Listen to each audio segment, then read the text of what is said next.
Hello everybody, welcome back to our channel. Again, this is Karen and we are our Maple Life Stories. If you haven't subscribed yet, please subscribe to our channel and also click the notification button so you will be notified whenever we have our new video. Before I start my discussion, I would like to thank those who subscribe to our channel, and right now we have 2,151 subscribers. Thank you so much. Thank you. We really appreciate your support, and you keep us motivated to keep doing more videos.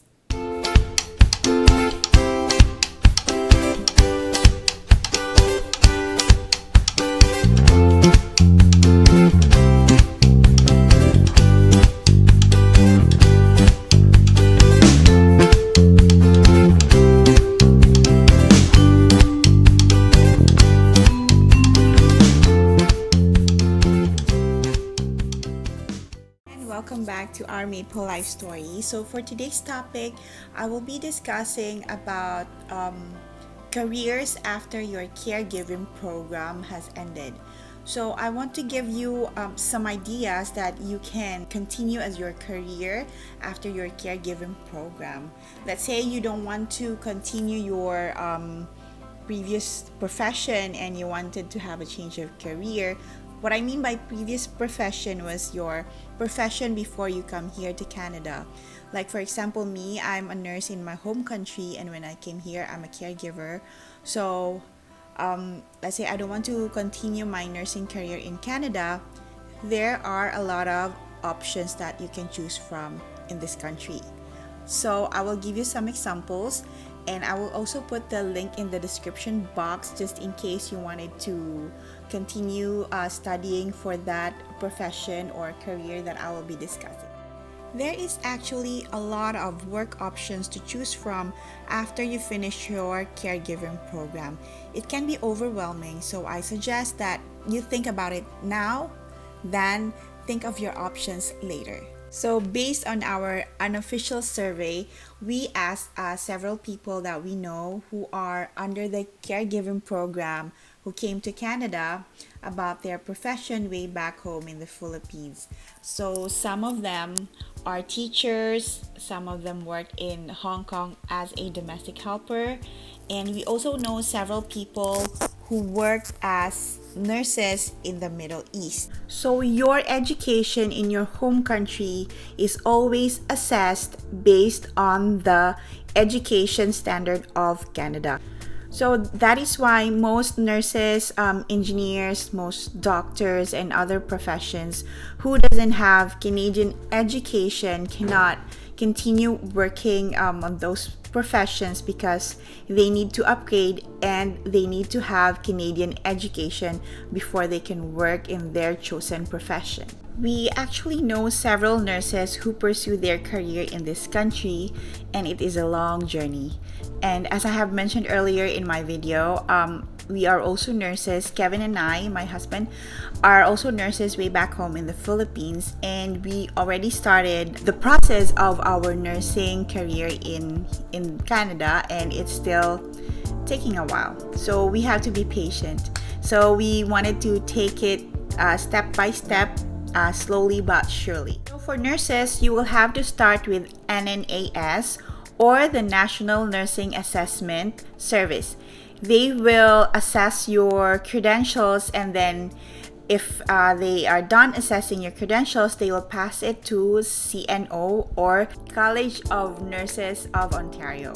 And then they will determine whether you need to study or just take some competency exams to fulfill the gaps that you have before you can take the Canadian nursing licensure exam. The process takes long. Usually it takes about 2 to 3 years.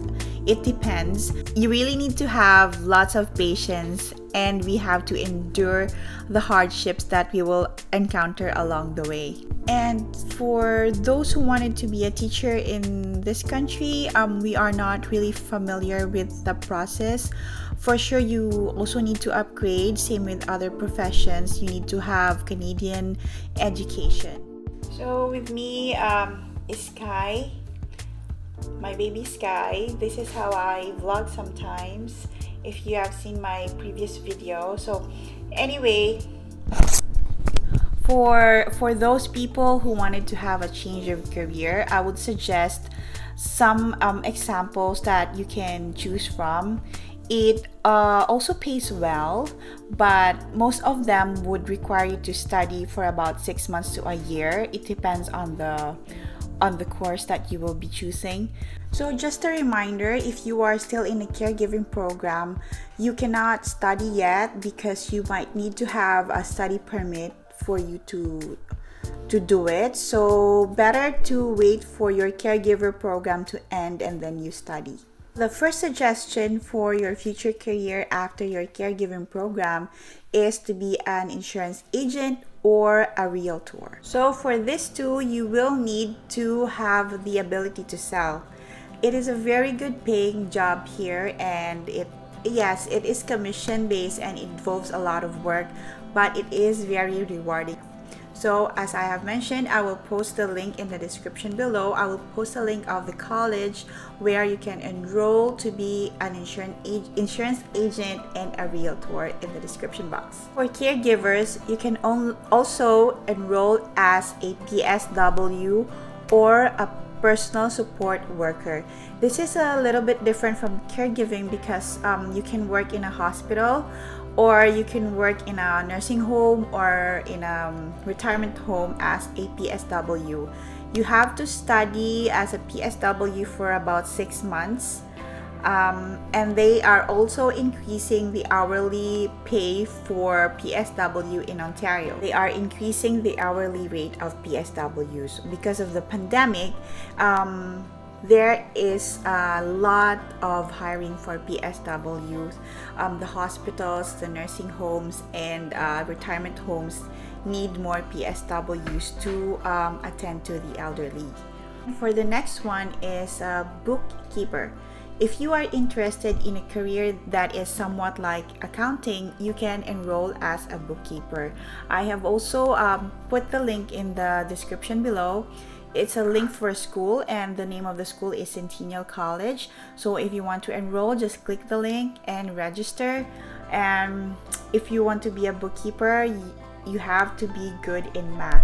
Another suggestion of the career that you can choose from is to be a dental assistant.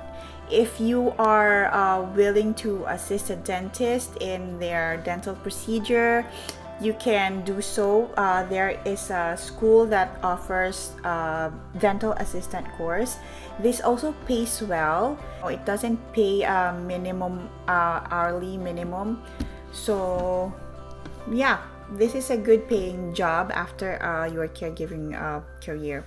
Medical office administrator. So currently I am working as a medical office administrator in a walk-in clinic in Mississauga. So if you want to be a medical office administrator, there is also a course being offered by a school, and you have to study for about 6 months to a year for this one, because there is also internship and training before you can start your career. But in my case, I did not study anymore because I have experience for 2 years, same as a medical office administrator. As a skilled medical office administrator, your task is to provide admin duties in the clinic where you're working, or if you choose to work in a hospital, you can do so. You can also work as a medical office admin in laboratories and other medical settings, and you are the first person to be greeted by the patients and staff upon entering the clinic or the hospital. And lastly, you can choose to be an office secretary. You can also take secretarial course for this career. Maybe it's also 6 months to a year, the same as the other professions that I have discussed. To be an office secretary, you need to be proficient in Microsoft Excel, Microsoft Word, and Outlook. If you are familiar with this, you just need to practice to enhance your skills in YouTube. there are actually a lot of tutorials in the website that can help you and enhance your skill. We actually know one caregiver who studied and enhanced her skills during her 2-year caregiving. Instead of going out on her off days, she would watch YouTube tutorials about Microsoft Excel, Microsoft Word, and Outlook, and it helped her a lot. So basically, she learned and studied office management through YouTube. It's really a major help for her because she doesn't have to spend a dime going to school by just learning those skills. And by the time that her caregiving career has ended and she has an open work permit, all she needs to do is to polish her resume and started the application process as a office secretary. Sometimes it's not just your credentials that is very beneficial when you apply for a job. Also, your experience, your eagerness, and your persistence helps you big time. So there you go. Even if you are still in your caregiving contract, there is also a way for you to study and enhance your skills and your other skills. Teach yourself a new skill by self-studying. There are a lot of ways to do so. Number one is the YouTube, and you can also read a lot of books, and you also practice and practice until you enhance your skills. So why do we need to upgrade ourselves in Canada career-wise and not just stick to being a caregiver? There is definitely nothing wrong with the caregiving profession. It is a very noble job. Actually, Canadians look up to us because they themselves cannot do the work that we are doing.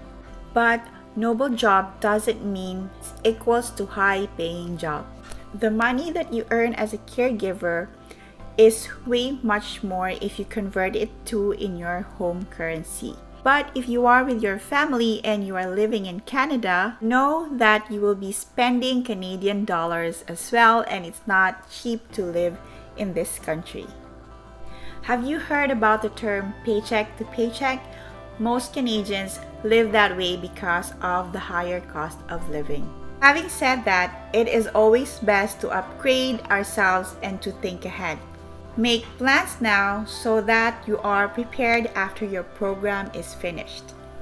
I heard this from one speaker that we know. It says that if you fail to plan, you are planning to fail. Bye everyone. So this ends my video today. So till next time, I will be posting more videos about living in Canada, careers in Canada, caregiving, and immigration to Canada. So please stay tuned. We are just busy nowadays with me working, and Kevin is also working, and we have to tend to the kids. It's not easy. That's why we don't have so much time uploading our vlogs constantly, and but still we thank you for always supporting us, for watching our videos, and for your never-ending support. Thank you so much, and we wish you all the best in your application. See you all in Canada, and God bless. Bye.